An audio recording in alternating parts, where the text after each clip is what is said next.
candidato à prefeitura de Itabira, Marcílio Pires do PDT, vai falar a respeito dessa decisão de ontem do Tribunal de Contas do Estado, que praticamente garantiu caminho livre do ponto de vista jurídico para que o Dr. Marcílio seja o candidato das oposições à prefeitura de Itabira este ano. Se você tiver perguntas, 38381213 ou pela internet no www.radiopageu.com.br. Dr. Marcílio, prazer tê-lo conosco. Eu queria que o senhor explicasse tecnicamente, juridicamente, de modo que as pessoas possam entender aqui também na cidade de Itabira, que decisão foi essa que lhe tranquilizou, tirou um peso de suas costas ontem, depois desse julgamento. Prazer tê-lo conosco. Bom dia, Nil, bom dia a todos os ouvintes, a Michele, o Tito Barbosa e a Juliana também. A todos os ouvintes, mais uma vez é um prazer estar com você aqui, com essa grande audiência do seu programa, da Rádio Pajeú, e dizer do alívio, da tranquilidade, depois de tanta angústia, depois de tanta amargura, em torno de 3 anos aí que nós estávamos nos defendendo, o que, graças a Deus, aconteceu, que nós consideramos que a justiça divina tarda, mas não falha, e nós estamos assim bastante tranquilos, já estávamos interiormente, da consciência tranquila do dever cumprido, mas que existiam essa pendência judicial lá no Tribunal de Contas do Estado de Pernambuco. Antes de falar sobre os processos em si, eu gostaria de fazer aqui, aproveitando a grande audiência, como disse anteriormente, fazer um agradecimento aos amigos, aos familiares e aos simpatizantes por sempre acreditarem em nossa inocência. Eu queria fazer também aqui uns agradecimentos especiais a alguns amigos que fizeram questão de estar comigo ontem na cidade do Recife, inclusive alguns estando no plenário do TCE, como foi o caso do Flávio Marques, que esteve conosco durante todo o julgamento. Isso foi muito importante, foi um reforço muito grande para nós, E também queria agradecer imensamente a vinda do Arimatea, veio especialmente de São Paulo ontem para encontro conosco no Recife, voltou do próprio Recife, o Erinaldo Fernandes, que é o popular Quinca do PT, que hoje é o nosso tesoureiro, é da executiva do PDT, o Erinaldo Fernandes fez questão de estar conosco no Recife, o Valdo Achote Bar também esteve conosco, e o Renato Cruz, que é da executiva do PRB. Estiveram conosco lá e nos apoiando, e foi muito importante. Então, essa foi uma decisão que já tinha acontecido anteriormente no Tribunal de Justiça em relação à Câmara de Vereadores de Itambé, também um caso semelhante ao meu, e que o presidente da Câmara foi inocentado também, porque se constatou que não houve dolo, não houve má-fé, não é verdade? Então, nos dias atuais, a Câmara de Vereadores de Itabira, na lei orgânica do município de Itabira, preconiza que todas as reuniões extraordinárias deverão, os edis presentes às reuniões extraordinárias deverão receber 20% dos seus salários no período de recesso parlamentar. Então eu quero só narrar brevemente aqui o que aconteceu nesse processo. O primeiro processo diz respeito à contribuição previdenciária, e aí entra a questão do contraditório da justiça. Existe um artigo da Constituição Federal que diz que nenhum aposentado deverá recolher contribuição previdenciária. Mas existe outro artigo na Constituição Federal, eu não sei precisar o número desses artigos, que diz que ninguém pode receber dinheiro público sem contribuição previdenciária. Então, na minha gestão na Câmara de Vereadores, existiam 2 vereadores aposentados, e que tinham direito, pela legislação, de não fazer a contribuição previdenciária. Então, esse foi um dos processos, porque eu não fiz a contribuição patronal, e a responsabilidade recaiu sobre minha pessoa. Mas depois que nós, juntamente com o nosso advogado, argumentamos o contraditório do judiciário nesse aspecto, então, se o tribunal optou de ver que não houve má-fé, não houve dolo. Aí é a questão da justiça do contraditório. Bem, o segundo processo diz respeito a uma reunião extraordinária.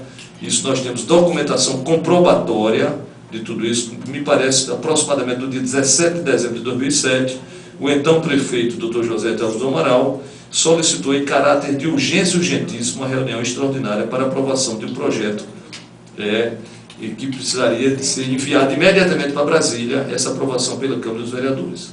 E aí nós fomos comunicados pela funcionária da Câmara de Vereadores e convocamos os senhores vereadores para aprovação de imediato. E olha que tem uma questão fundamental. Nessa época eu fazia oposição, nós éramos oposição nós tínhamos a maioria na Câmara de oposição ao prefeito José de Amaral.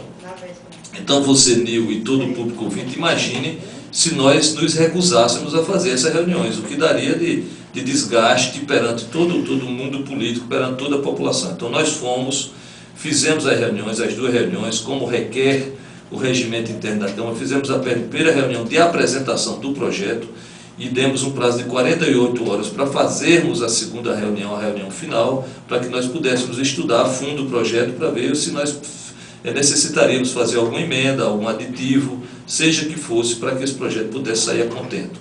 E 48 horas depois nós aprovamos o projeto sem nenhuma necessidade de emendas e aditivos, nada disso. E fizemos tudo dentro da lei, como manda. E cada vereador recebeu 40% dos seus salários pela participação nas 2 reuniões. E isso foi, em 2 anos, foi a única reunião extraordinária que houve. É bom que se diga isso. Mas nesse ano de 2007, aproximadamente em maio de 2007, o Tribunal de Contas do Estado de Pernambuco, junto com outros tribunais estaduais, ele emitiu uma emenda, ele colocou uma emenda proibindo remuneração nas câmaras de vereadores, mesmo em sessões extraordinárias. Mas acontece que não houve a comunicação, essa comunicação só chegou em março de 2008. Então nós fizemos, teoricamente, tudo dentro da lei, né? E tudo, teoricamente e na prática, tudo dentro da lei. Só que nós não tínhamos conhecimento dessa emenda constitucional, dessa emenda do Tribunal de Contas do Estado. E aí foi quando eu fui processado por ter feito essa remuneração indevida. Quer dizer, a lei orgânica do município preconiza, aí vem novamente o contraditório do judiciário. A lei orgânica do município determina que se pague, e a lei e a emenda do Tribunal de Contas dizendo que não aceitaria mais.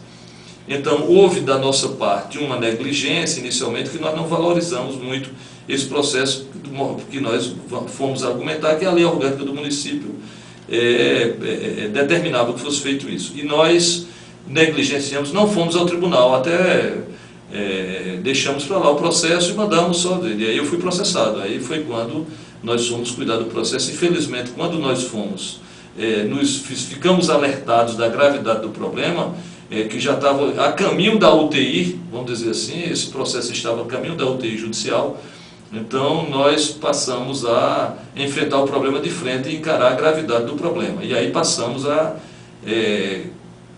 termos audiências, né, com os senhores conselheiros todos. Eu quero aqui, mesmo distante, dizer da satisfação que eu tive de ser muito bem recebido em todos os gabinetes dos conselheiros que fui, orientado que fui, e a tese que eles me dizem: olha, o seu direito é muito bom, o problema é que você chegou tarde, e vamos ver o que é que se faz, o que é que pode ser feito. Então tivemos um advogado também lá que nos ajudou muito, e fizemos isso, e graças a Deus, depois de 3 anos de muita luta, o Ministério Público de Contas do Tribunal de Contas, reconhecendo que não houve dolo, que não houve má-fé, que não houve intenção de ferir o erário público, não é?